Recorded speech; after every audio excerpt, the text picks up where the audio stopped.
Greetings, I'm John the Spirit. And I'm Arch Ezekiel. Turns out TNT is really dangerous, and welcome to Ultimate Alchemy Recap Supershorts. There are a bunch of things that you can get from Alfheim that are necessary to future progression. One of them is the ability to use the Rune of Balance to get a bunch of ingredients from Thaumcraft that will unlock Thaumcraft for you. But before we get there, we actually need to make Alfheim, and we also wanted a ton of mana for the sake of the Alchemy Catalyst turning netherrack into nether quartz. So our two projects that we'll stop at in this episode are the Alfheim project and the entropinnyum project.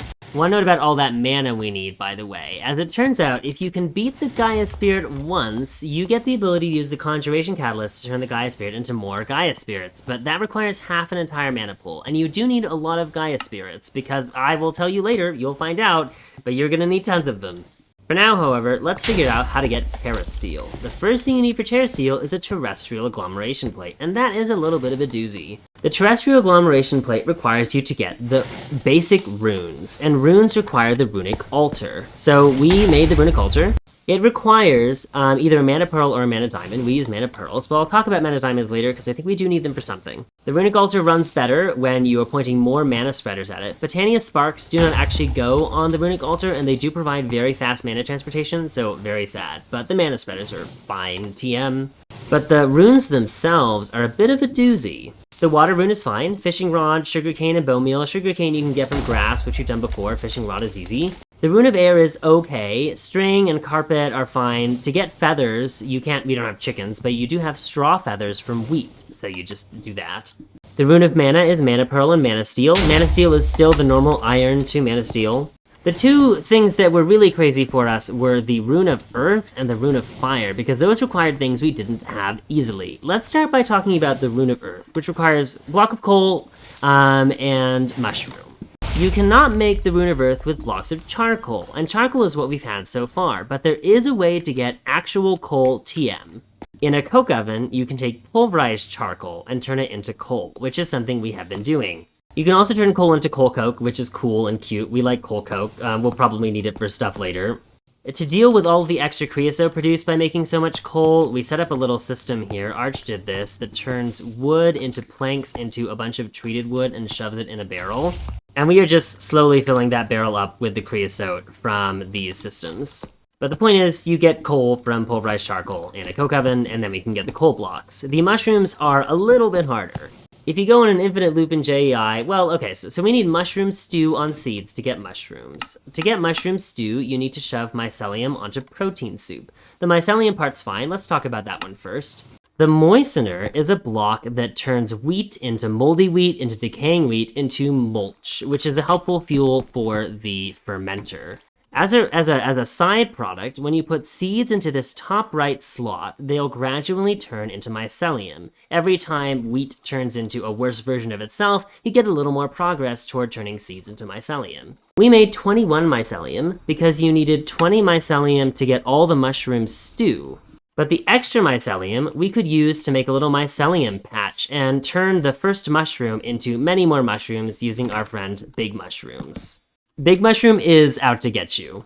The actually difficult part, and the more troubling part at first for me, was getting the protein soup.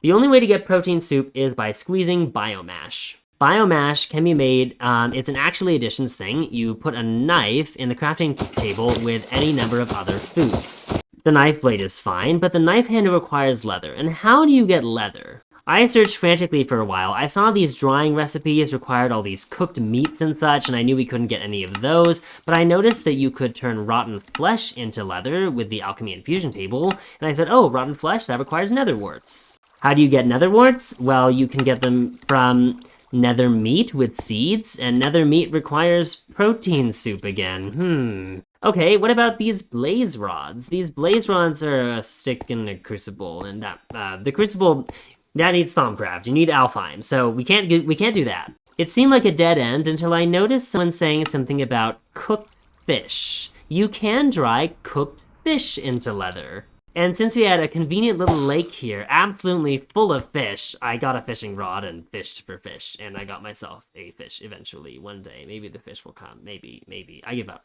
But wait, it's there. Oh, you can pull the fish in now. Amazing. Wow. Did you get fish? No, I right-clicked on the building. Fucked up. Anyway, we smelted the fish and dried it into leather, and once we got the leather, we could make our knife handle, and then we could get our biomash. We got a bunch of biomash pretty early on using bread from wheat, because that was the only food I had access to, and now we have lots of protein soup. With the protein soup, we were able to make our first mushroom, and then grow the mushroom into big mushroom, and then we were able to make our rune of earth. But now for the rune of fire.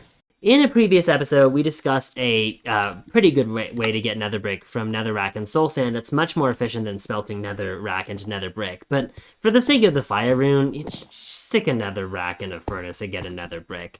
The gunpowder is interesting. The most convenient way we found to make and automate gunpowder was by crushing down fire charges, which you can make using charcoal and wood, which is pretty easy. The nether wart was the bit that challenged us a little bit. Actually, Arch hadn't realized I'd made protein soup in the first place when he was figuring out how to make nether wart. And so he went down the leather rabbit hole and started to panic about it. And he was like, how do we get a knife? And I was like, I already have one. Just go get the knife. Recall that to get the nether wart, you can pour nether meat on seeds, and nether meat is protein soup in a fermenter. But the clever bit is that you can't just use any old netherrack. And this isn't that much harder, but all 5 options for netherrack are meat-related options. Bloody rock, raw meat, guts, and raw guts, which Arch pointed out to me. But you can just chisel those, so that wasn't too difficult. And then we just grew a bunch of netherwort on soul sand. I was really worried that both mushroom and soul sand would need low light levels, but they were fine in light, so that was nice.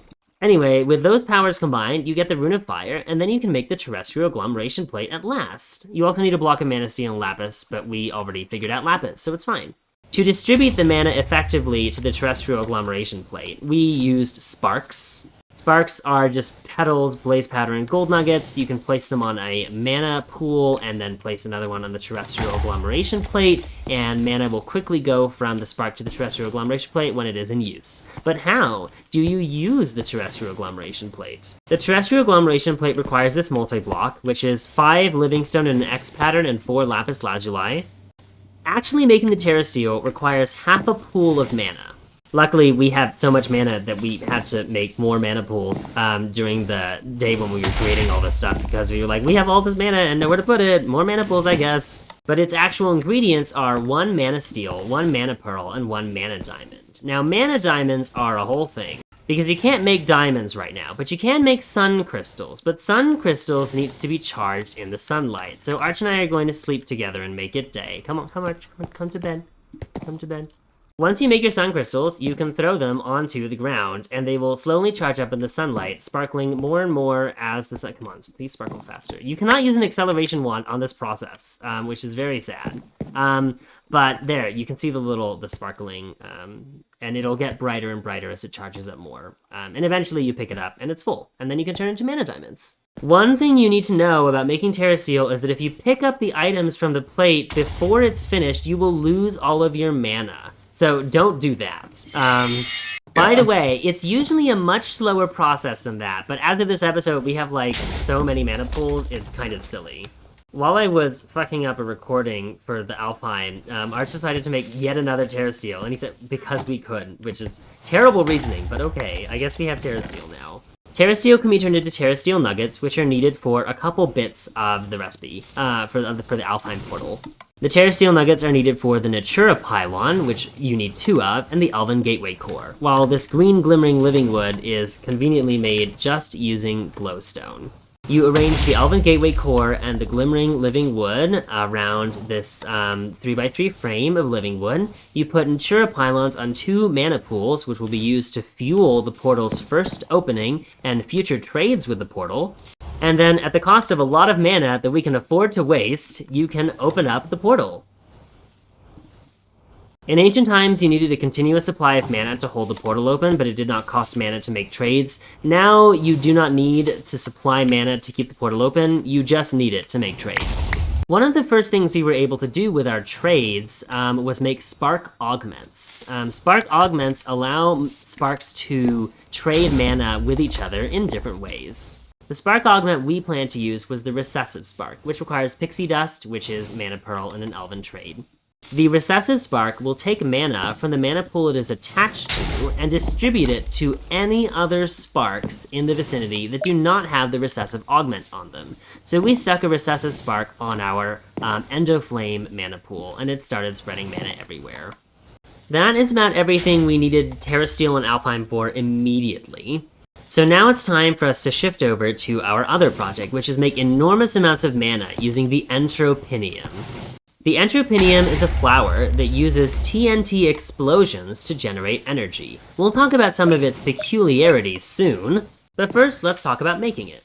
The entropinnyum requires a rune of fire and a rune of wrath. A rune of wrath is a tier 3 rune, which requires a rune of earth and winter and 2 mana diamonds. One nice thing about higher tier runes is that when you make a rune using lower tier runes, those runes are not actually consumed, so you get them back. However, using a rune for a flower does mean you lose that rune. The rune of wrath, like I said, relatively straightforward. The rune of winter did give us a bit of a struggle though, because of the cake. The sugar was fine, we could get that from sugar canes, but the milk and egg, we don't have chickens or cows. Thankfully, however, we have more protein soup. To make milk, you can put sugar in a fermenter with protein soup, and that'll produce 250 milk per sugar.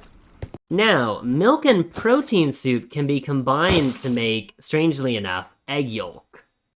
And in one of the strangest turns yet, if you pour egg yolk into a pan cast, you can get out an egg. Behold, egg yolk drying into an egg. I guess we could technically make chickens this way. Okay, so we have a chicken now. I guess we'll leave it here. Have fun. We're parents. Apparently the chicken can run off the edge, so we are frantically trying to find it because it is clucking. And like, where did it... baby animals move really fast, don't they? The chicken Underneath has hidden the itself. smeltery. Oh my god. Well, hopefully it never leaves. You can just stay... You know what? Let's put a little block there so it stays there forever. Unless it... if it grows up, it will suffocate. Oh, okay, never mind. Then, you can stay there. Have fun. Oh, is that a lead in your hand? Or are you trying to get it out? Yeah. He has a chicken now. Okay, so it has come to my attention that, you used one of my nether brick fences for this? I needed those! Anyway, it has come to my attention that this episode is now already 12 minutes long, and we haven't actually talked about how the entropinnyum system works, and that will take forever. Are you making more eggs? What are you going to do? Okay, no more eggs. All right. Stop wasting our protein soup. We don't need to become parents times 2. So anyway, even though I promised entropinnyum today, I think that's actually it for today's episode. You can make the entropinnyum, but can you use it? We'll find out. As always, if you have any comments for other viewers with tips for the... Arch. If you have any comments with tips for other viewers on how to succeed at the Ultimate Alchemy mod pack, please let them know. But for now, that's it for today's episode, and see you later. Arch says bye.